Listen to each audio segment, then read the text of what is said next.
वंदे मातरम बच्चों। चैप्टर 6 पूर्णांक कक्षा 6 देखेंगे। तो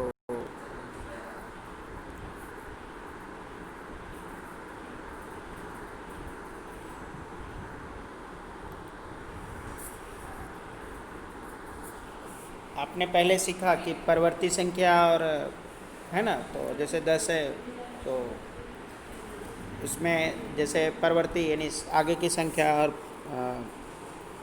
पूर्ववर्ती यानी पहले की संख्या, तो उसमें हम दाएं और बाएं की ओर चलते हैं। इसमें जो हमारी पूर्ववर्ती जो पूर्णांक होते हैं वो हमारा 1, 2, 3, 4 से शुरू होता है, ठीक है ना। तो यहाँ पर आप परवर्ती संख्या को समझिए। देखिए जैसे कि -8, -7, 6, 5 है ना, सक्सीजर नंबर जिसे कहते हैं। तो 0, 1, 2, 3, तो जो धनात्मक है तो हम दाईं ओर चलते हैं और ऋणात्मक है तो बाईं ओर, ठीक है। फिर तो आपने सीखा कि जो पूर्ववर्ती है उसमें प्लस है ना, और जो परवर्ती है उसमें माइनस की तरफ। तो इसमें हम जो चैप्टर सीखेंगे, पूर्णांक जो होते हैं 1, 2, 3, 4 से दर्शाते हैं हम उनको, ठीक है। तो आप देखेंगे कि जो पूर्णांक है वो हमारा, ठीक है, प्राकृतिक संख्याएं 1, 2, 3, 4 से शुरू होती हैं। जो प्राकृतिक संख्याएं हैं उसमें जिसे नेचुरल नंबर कहते हैं वो 1 से शुरू होती है, और जो पूर्ण संख्याएं हैं उसे 0 से शुरू होती हैं। 0, 1, 2, 3, 4, ठीक है बच्चों। प्राकृतिक संख्या की शुरुआत 1 से, तो सबसे छोटी प्राकृतिक संख्या 1 होती है, सबसे बड़ी प्राकृतिक संख्या नहीं होती क्योंकि आने वाली संख्या उससे भी बड़ी होती है। उसके बाद पूर्ण संख्या की बात करें तो पूर्ण संख्या की शुरुआत 0 से होती है। आप यहाँ देख रहे हैं 0, 1, 2, 3, 4 डॉट डॉट करते हुए। तो क्या सबसे छोटी पूर्ण संख्या क्या होती है? तो 0 होती है, ठीक है। अब जो संख्याएं यानी प्लस और माइनस वाली संख्याओं का जिनमें समावेश होता है, देखिए आप यहाँ देख सकते हैं कि 1, 2, 3 और -1, 2, 3, 4 और 0 सहित इन सभी संख्याओं का होता है, उन्हें हम पूर्णांक कहते हैं। अब पूर्णांक जो होता है, पूर्णांक जो है धनात्मक भी होता है, जैसे आप देखिएगा यहाँ ये धनात्मक पूर्णांक है, और ये जो संख्याएं लिखी हुई है वो ऋणात्मक पूर्णांक है, ठीक है बच्चों। तो आपने सीखा कि प्राकृतिक संख्याएं, पूर्ण संख्याएं, ऋणात्मक, शून्य और पूर्ण संख्याएं, ठीक है। अब जैसे कि पूर्ण संख्याओं का समावेश की बात करें तो आप यहाँ पर देख सकते हैं इस चित्र को कि संख्या रेखा पर पूर्णांकों का निरूपण कैसे करते हैं। तो आप यहाँ देख रहे हैं कि ऋणात्मक पूर्णांक और धनात्मक पूर्णांक, ठीक है। एक रेखा खींचिए और उस पर समान दूरी पर कुछ बिंदु लीजिए जैसा ऊपर दिखाया गया है, और इसमें आप देखेंगे कि शून्य के दाहिनी ओर धनात्मक पूर्णांक आता है, यानी दाईं ओर धन वाली संख्याएं और बाईं ओर ऋण वाली संख्याएं आती हैं, ठीक है। शून्य के बाईं ओर ऋणात्मक पूर्णांक आते हैं, जैसे -1, 2, 3, 4 डॉट डॉट करते हुए, तथा जो बाईं ओर है शून्य के बाईं ओर ऋणात्मक पूर्णांक और दाईं ओर धनात्मक पूर्णांक का समावेश होता है, ठीक है। यानी छोटी संख्या बाईं ओर और बड़ी संख्या दाईं ओर, आप ऐसा कह सकते हैं कि छोटी संख्याएं हमारी दाहिनी ओर होती हैं और बड़ी संख्याएं बाईं ओर, छोटी संख्या बाईं ओर, बड़ी संख्या दाईं ओर, ऐसा आप कह सकते हैं, ठीक है। तो जो, या आप यूँ कह सकते हैं कि शून्य के दाहिनी ओर की संख्याएं धनात्मक होती हैं और धनात्मक संख्या ऋणात्मक संख्या से बड़ी होती है, तो बड़ी संख्या दाईं ओर और छोटी संख्या बाईं ओर। इस हिसाब से आप चलिए तो आप कोई भी सवाल में मिस्टेक नहीं करेंगे, ठीक है। यहाँ पर क्रम दिया गया है कि भाई चढ़ते क्रम में उतरते क्रम में आप जानेंगे कि कौन सी संख्या छोटी है कौन सी बड़ी है।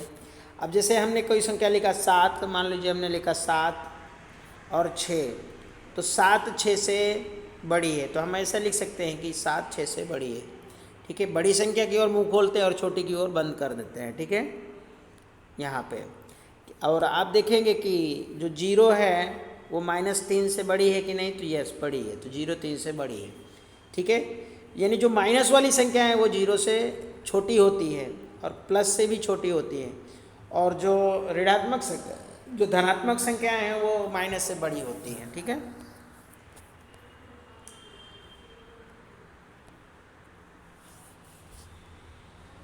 यहाँ पर प्रश्न है बच्चों कि प्रत्येक धनात्मक पूर्णांक प्रत्येक ऋणात्मक पूर्णांक से बड़ा होता है। याद कर लीजिए कि जो धनात्मक पूर्णांक है ऋणात्मक पूर्णांक से बड़ा होगा।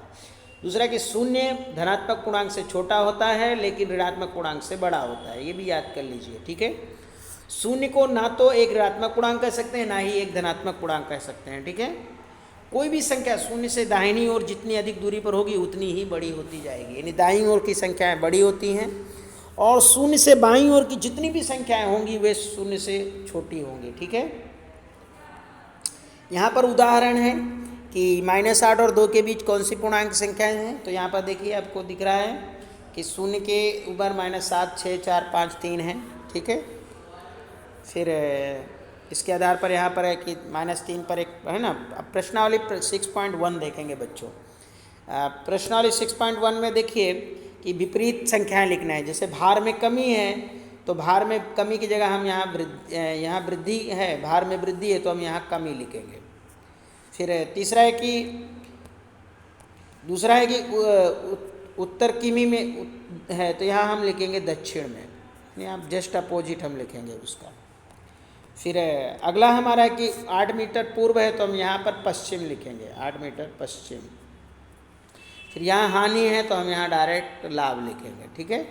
तो ये फिर अगला है समुद्र से 1000 मीटर ऊपर तो हम यहाँ लिखेंगे समुद्र से 1000 मीटर नीचे, यहाँ नीचे लिखेंगे। प्रश्न नंबर 2 देखिए बच्चों, ठीक है। प्रश्न नंबर 2 में एक हवाई जहाज की भूमि से 2000 मीटर की ऊंचाई पर उड़ रहा है तो इसका जस्ट अपोजिट लिखना है तो हम यहाँ लिखेंगे +2000 मीटर। ऊंचाई पर उड़ रहा है तो यहाँ हम इसको माइनस करेंगे, यहाँ -2000 मीटर, ठीक है। फिर एक पनडुब्बी समुद्र तल से 8000 मीटर की गहराई पर चल रही है, यानी ये नीचे चल रही है तो हम इसे लिखेंगे ये माइनस में जा रही है तो हम इसे लिखेंगे +8000 मीटर, यानी 800 मीटर ऊपर में, ऐसा। फिर सी है कि एक जो खाते हैं उसमें 200 रुपया जमा है तो हम यहाँ लिख सकते हैं कि खाते में 200 रुपया निकाला गया है, यानी निकाला गया तो -200 निकाला गया, ठीक है। फिर खाते में 700 रुपया जमा निकाला गया तो हम यहाँ लिख सकते हैं कि 700 में 700 रुपया डाला गया, जमा किया गया, यानी हम यहाँ पर जमा किया गया ऐसा लिखेंगे, जमा किया गया। फिर प्रश्न नंबर 3 बच्चों देखिए। प्रश्न नंबर 3 है कि निम्नलिखित को संख्या रेखा पर दिखाना है। तो सबसे पहले एक संख्या रेखा बनाइए, फिर यहाँ पे 0, फिर यहाँ 1, 2, 3, 4, 5, 6। तो यहाँ पर +5 है तो यही आपका +5 यहाँ पर है तो आप ऐसे दिखा सकते हैं। फिर -10 दिखाना है तो फिर से ऐसी संख्या रेखा बनाइए, ठीक है। सबसे पहले लाइन पाड़िए, फिर -10 दिखाना तो यहाँ पहले 0 करिए, 0, -1, -2, -3, -4, -5, -6, -7, -8, -9, -10। तो यहाँ पे 10 आपका आएगा तो आप यहाँ पे दिखा सकते हैं ऐसे, ठीक है। इसी तरह से बाकी की संख्याओं को आप दिखा सकते हैं। +8 देखिए D वाला -1 है तो यहाँ -1 ऐसा दिखा सकते हो। 6 है माइनस तो आप 6 वाला ऐसा दिखा सकते हो, ठीक है। अलग अलग आपको इसको दिखाना है। फिर +8 है तो आप ऐसे संख्या बना लीजिए और इसको दिखाइए। प्रश्न नंबर 4 को देखेंगे। संलग्न आकृति में एक ऊर्ध्वाधर रेखा दिखाया गया, देखिए आप ये आकृति देख सकते हैं, ये ऊर्ध्वाधर आपकी एक रेखा है, ठीक है। अब ऊर्ध्वाधर रेखा में देखिए और निम्न बिंदुओं का स्थान लिखिए। यहाँ बिंदु D पूर्णांक 8 है तो -8 वाला बिंदु कौन सा होगा, ठीक है। अब आप इसको देख लीजिए तो बिंदु 8 वाला स्थान कौन सा होगा, आप बना लीजिए इसको अगर बनाना है तो, ठीक है ना। तो आप इसे बना सकते हैं। जो इसमें आपका है जो F होगा ये F, अब कैसे काउंट करेंगे देखिए। यहाँ पे आपका ये थोड़ा सा जो अपना F है ना, ये F, ये अपना F जो है F आएगा। इसका आंसर क्या आएगा, इसका आंसर आएगा F वाला, ठीक है। एफ, जो ये एफ है वो आपका माइनस, यानी 0 से गिनिए कितना है, 1 2 3 4 5 6 7 8, तो 8 आप किस पे आ रहे हैं, एफ पे आ रहे हैं। तो ये जो है फिर क्या जी एक ऋणात्मक पूर्णांक है या धनात्मक, तो आप जी देखिए, तो जी जो है नीचे की तरफ आ रहा है, मतलब ये ऋणात्मक पूर्णांक है। क्या है, ऋणात्मक पूर्णांक है बच्चों, ठीक है, नीचे की तरफ आ रहा है मतलब ऋणात्मक पूर्णांक है, ठीक है। फिर बी और ई के संगत पूर्णांक लिखिए, बी और ई के संगत पूर्णांक देखिए, बी और ई का संगत पूर्णांक देखिए, आप यहाँ बी और ई देख रहे हैं, ठीक है। बी, ये जो बी है, बी का देखिए यहाँ 0 से शुरू करिए, 1 2 3 4, तो बी का आपका क्या आ रहा है, 4 आ रहा है यहाँ पे, ठीक है। फिर बी का आपका 4 आ रहा है, तो +4 हो गया बी का। फिर दूसरा क्या है, ई का, तो आप ई देखिए यहाँ पर, अगर आप ई गिनेंगे, ठीक, तो चले ई गिनते हैं, 0 से गिनेंगे तो 1 1 2 3 4 5 6 7 8 9 10, यानी आपका यहाँ ई का जो है वो -10 आ रहा है, ठीक है। ई का हमारा -10 आ रहा है, ठीक है। अब है इस संख्या रेखा पर अंकित बिंदुओं में से किसका मान सबसे कम है, तो इसमें जो बिंदु अंकित है उसमें सबसे ई का मान, किसका मान, ई का मान, जो ई है उसका मान सबसे कम है, ठीक है। सभी बिंदुओं को उनके मानों के घटते क्रम में बच्चों लिखना है। तो यहाँ पर जो पहले जो संख्याएं दी हैं आप देखिएगा, पहले डी लिखा है, ठीक है, फिर पहले क्या लिखा है, डी, फिर उसके बाद क्या लिखा है आपका, सी, फिर उसके बाद बी, फिर उसके बाद ए, फिर उसके बाद ओ, यानी ये तो 0 है, ओ है, फिर उसके बाद एच, फिर उसके बाद जी, फिर उसके बाद एफ, फिर उसके बाद ई, तो ये घटते क्रम में हो गया, ठीक है, घटते क्रम में। फिर प्रश्न नंबर 5 देखिए, वर्ष के विशेष दिन के लिए भारत में 5 स्थानों के तापमानों की सूची दी गई। सियाचिन 0 अंश से 10 अंश नीचे, ठीक है, तो 10 अंश नीचे देखते हैं, तो ये आप यहाँ पे देखिए, ठीक है। और शिमला 0 से 2 अंश नीचे, अहमदाबाद 0 से 30 अंश ऊपर, दिल्ली 0 से 20 अंश ऊपर, श्रीनगर 0 से 5 अंश नीचे। तो इन स्थानों के तापमानों को पूर्णांक में रिक्त स्थान में भरिए। तो आप देखिएगा कि जो 10वें नंबर पे है वो शिमला है आपका, 10वें नंबर पे शिमला, ठीक है, शिमला। फिर 10वें नंबर पे सियाचिन है, सियाचिन। फिर 5वें नंबर की बात करें तो 5 से यानी यहाँ पर जो है 5 से के बीच में जो है वो आपका शिमला आएगा, शिमला, ठीक है। फिर आपका दिल्ली जो है 20 है, तो यहाँ पे 20 यानी दिल्ली वाला, दिल्ली, ठीक है। उसके बाद अहमदाबाद की बात करते हैं तो 30 से, तो यह 30 में अहमदाबाद, आप लिख दीजिए अहमदाबाद, ठीक है बच्चों, इस तरह से आपका हो गया, ठीक है। फिर बी है कि निम्नलिखित डिग्री रेखा डिग्री सेल्सियस में तापमानों को निरूपित कीजिए, है ना। तो यह आपके है दर्शाए हुए, तो ये आपका पहले से ही दर्शाया है, आप यहाँ पे लिख सकते हैं कि सियाचिन,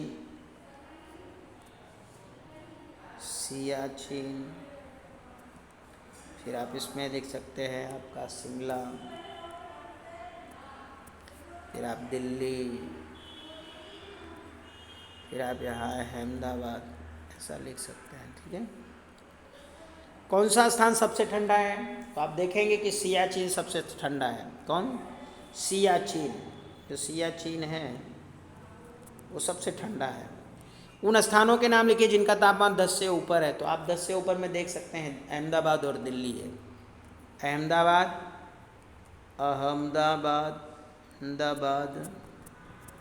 और दिल्ली, ये जो है, ठीक है।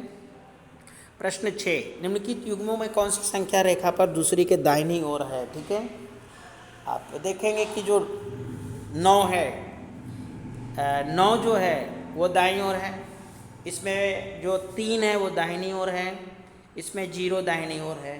ठीक है, समझ में आया कि नहीं बच्चों? इसमें 10 दाहिनी ओर है। अगर नहीं समझ में आया तो देखिए संख्या रेखा बनाइए ऐसे, और आपको देखिए यहाँ पे 0 दिखाना है। यहाँ 1 2 3 4 5 6 7 8 और यहाँ 9 बनाया। तो देखिए ये जो है, हम इधर की ओर चलेंगे तो हमारा बाईं ओर होगा, और इधर की ओर जाएंगे तो दाहिनी ओर होगा। तो अब देखिए 2 जो है, 2 से हम दाईं ओर चल रहे हैं तो ये हमारा 9 आया। और जो बड़ी संख्याएं होती हैं वो दाहिनी ओर होती हैं, छोटी संख्या बाईं ओर होती है। इसलिए पूछ रहा है दाहिनी ओर, तो हम यहाँ पर इन संख्याओं को लिख सकते हैं कि ये संख्याएं दाहिनी ओर है। ठीक है, इसमें आप देखेंगे कि जो 2 है यानी जो 9 है, फिर इसमें -3 है ना। अब -3 कैसे हुआ बच्चों? देखिए एक चित्र बनाइए। यहाँ पर हम -8 लिखेंगे, फिर यहाँ -7, फिर यहाँ -6, यहाँ -5, यहाँ -4, यहाँ -3, यहाँ -2। तो देखिए हम 8 से 3 की तरफ बढ़ रहे हैं। तो इसलिए ये जो 8 है वो बाईं ओर है। अगर इधर जाएंगे तो बाईं ओर है, बाईं ओर। इधर की ओर आएंगे तो हम किधर जाएंगे? दाईं ओर आएंगे। तो हम 8 से इधर आ रहे हैं, मतलब जो हमारा -3 है वो दाहिनी ओर होगा। समझ में आ गया होगा आपको? ठीक है, अब आप इसमें देखेंगे कि कौन सी संख्या दाहिनी ओर है। तो 9 है, ठीक है, 10 है, 3 है, 0 है, 1 है, फिर आपका 6 है। फिर प्रश्न नंबर 7 की बात करें बच्चों कि नीचे दिए हुए सभी पूर्णांक बढ़ते हुए क्रम में लिखना है। तो सबसे पहले आप संख्या रेखा बना लीजिए। ऐसे संख्या रेखा बना लीजिए, यानी कहाँ से 0, यहाँ से 0 और -7 लिखना है। तो यहाँ पे -7 लिखिए, यहाँ -6 लिखिए, -5, -4, ठीक है, -3, -2, -1 और 0। अब कैसे लिखना है आपको? बढ़ते हुए क्रम में। तो बढ़ते क्रम में सबसे छोटा लिखना है -7, फिर -6, फिर -5, फिर -4, फिर -3, फिर -2, -1, फिर 0। इस तरह से आप लिख सकते हैं। ठीक है, फिर अगला आपको लिखना है कि -8 और 15 के बीच। तो आप समझ में आ ही गया होगा। तो सबसे पहले आप -15 लिखेंगे, फिर -14 लिखेंगे, फिर -13 लिखेंगे, -12 लिखेंगे, -11, ठीक है, और -10, -9 और -8 पाइए। तो इस तरह से आप लिख सकते हैं। और 4 और -4 के बीच में क्या लिखेंगे? पहले -4 लिखेंगे, -4, फिर -3, -2, -1, 0, 1, 2, 3। इस तरह से आप संख्या लिख सकते हैं। प्रश्न नंबर 8 की बात करें बच्चों, -20 से बड़े 4 पूर्णांक लिखना है। तो -20 से 4 बड़े पूर्णांक लिखना है। तो -20 से बड़े पूर्णांकों में -19, -18, -17 और -16 आप लिख सकते हैं। ठीक है, फिर -10 से 4 छोटे पूर्णांक लिखना है। तो -10 से 4 छोटे पूर्णांकों -11, -12, -13 और -14 ऐसे आप लिख सकते हैं। प्रश्न नंबर 9, निम्नलिखित कथनों के लिए सत्य है या असत्य लिखना है। ठीक है, संख्या रेखा पर 8 ये 10 के दाहिनी ओर है। सवाल कह रहा है कि जो 8 है ये 10 के दाहिनी ओर है। ठीक है, तो बच्चों ये सही है। अब देखेंगे कि -10, फिर -9, फिर -8, ये इधर जाएंगे तो बाईं ओर जाएंगे। ठीक है, इधर हम जाते हैं तो बाईं ओर, और इधर हम जाते हैं तो दाईं ओर। तो आप देखेंगे कि जो 8 है वो दाहिनी ओर है। तो ये कथन सत्य है। ठीक है। बी, संख्या रेखा पर -100 50 के दाईं ओर स्थित है। तो ये गलत है, क्योंकि जो -100 है इधर रहेगा और -50 इधर आएगा। तो ये जो है ये 50 जो है वो दाहिनी ओर है, और जो 100 है वो बाईं ओर है। ये बाईं ओर है, तो ये कथन गलत है। ठीक है, यानी ये जो पहला कथन है वो सही है, दूसरा कथन गलत है। तीसरा, सबसे छोटा ऋणात्मक पूर्णांक -1 है। यानी सबसे छोटा ऋणात्मक पूर्णांक -1 है। बच्चों ये कथन गलत है, क्योंकि हम 0 -1 फिर -2 ऐसे लिखते चले जाएंगे, मतलब बहुत सारे पूर्णांक मिलेंगे। तो हम ऐसा कुछ नहीं कह सकते कि कोई भी सबसे बड़ा पूर्णांक होता है, तो इसलिए ये भी गलत है। फिर अगला क्वेश्चन है कि -26 पूर्णांक -25 से बड़ा है, तो -26 पूर्णांक 25 से बड़ा नहीं है, ठीक है, तो ये कथन भी गलत है। प्रश्न नंबर 10, एक संख्या रेखा खींचना है, निम्नलिखित प्रश्नों के उत्तर लिखना है। यदि हम -2 के दाहिनी ओर 4 कदम चलें तो हम किस संख्या रेखा पर पहुंचेंगे? तो सबसे पहले आप इसके लिए एक लाइन पाड़िए, ठीक है, और संख्या रेखा बनाइए, ठीक है। प्रश्न है कि हम -2 से चलना शुरू करें, तो सबसे पहले संख्या रेखा बनाइए। 0 1 2 3 4 5 6 -1 -2 -3 -4 -5 ऐसे करते हैं। तो -2 यहाँ पर है आपका। -2 से 4 कदम चले दाहिनी ओर, तो दाहिनी कौन सी है? इधर की ओर है। तो 2 यानी 4 कदम जाना है, तो 4 कदम मतलब 0 से शुरू करें। 0 1 2 3 4, तो हम कहाँ पर आएंगे? 2 पर आएंगे। कहाँ पर आएंगे? 2 पर आएंगे, ठीक है। तो हम अगर चलना शुरू करते हैं बच्चों, तो हम 2 पर आते हैं, ठीक है। अब बी वाला देखिए, बी का सवाल है, यदि हम एक के बाईं ओर 5 कदम चलें, तो पहले संख्या रेखा बनाइए। 0 1 2, हाँ इधर बनाइए। -1 -2 -3 -4 -5, तो एक के बाईं है, ये एक मतलब ये प्लस वाला, एक के बाईं ओर मतलब हमें इधर आना है। तो कितना आना है? 5 कदम आना है। तो यहाँ से गिनिए 0 1 2 3 4 और 5, यानी हम किस पर आएंगे? 4 पर आएंगे, ठीक है। तो हम इस पे आएंगे, तो हमें 4 पे आना होगा, ठीक है। चलो अब सी देखिए, यदि हम संख्या रेखा -8 पर हैं और -13 पर पहुंचना है, तो हमें किस दिशा में चलना पड़ेगा? तो आप देख लीजिए, पहले संख्या रेखा बना दीजिए।